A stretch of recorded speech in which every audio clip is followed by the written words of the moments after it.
사람은 자기가 갈 수 있는 길에서만 리서치를 하기 때문에 그 연구 자체도 이제 허점이 있을 수 있다는 거죠.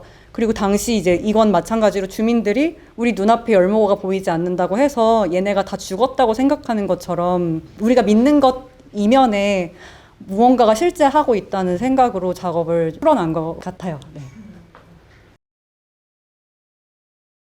경상북도 봉화군에 위치한 대연이라는 마을에서 시작을 하게 돼요. 이 지역은 국내에서 가장 큰 규모의 아연 광산이 있고요. 그리고 시베리아에서만 살고 있는 열목어라는 굉장히 귀한 물고기가 사는 마을이에요. 그래서 광산이 있는 바로 옆에 그런 계곡이 있기 때문에 계곡 자체가 이미 1930년대 천년기념물로 지정이 된 동네더라고요. 그리고 광산이 개발된 시기도 일제강점기였고 열목어가 발견된 시기도 일본인 어류학자에 의해서 일제강점기였던 거죠. 그래서 충돌할 수밖에 없는 그 가치가 굉장히 지역적인 장소에서 실제하고 있었고 그게 오늘날까지 이어져 온다는 게 저한테는 굉장히 흥미로웠습니다.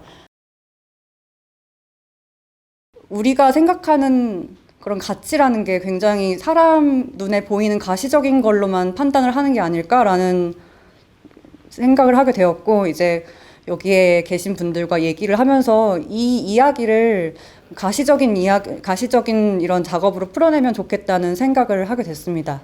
그래서 보시다시피 위에 있는 작업은 3D 프린트를 출력해서 만든 거예요. 어떤 재료가 이 이야기에 적합할까 생각을 이제 고민을 많이 하던 중에 인터넷상의 오픈소스 사이트를 하나 알게 됐는데 이제 누구나 3D 프린트를 자기가 스케치한 걸 올릴 수 있고 누구나 무료로 다운을 받을 수 있는 그런 공유 사이트더라고요.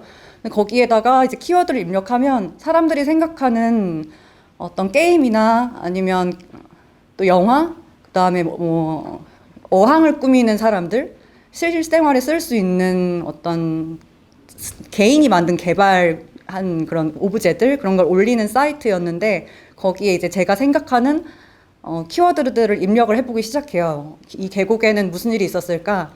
여기에는 6.25도 있었고 여기에는 이제 빙하기 때 바다였던 적도 있었고 그 다음에 광산이었던 적도 있었고 광산이 사라진 후에는 복원하는 일들이 있었고 그러면서 이런 상상에서 건져낸 단어들을 검색을 하기 시작하고 이제 뭔가 표류하는 이미지들을 제가 건져낸 후에 그걸 합치고 다시 조합하는 과정에서 낯설면서도 굉장히 익숙한 이미지들을 건진다는 생각이 들더라고요.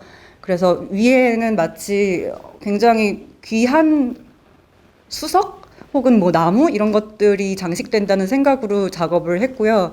아래에는 수석을 건져 올렸으면 이걸 올려놓을 만한 어떤 받침대가 있으면 좋겠다는 생각에 전혀 정반대의 전통적인 재료인 흙 작업을 시도하게 됐습니다.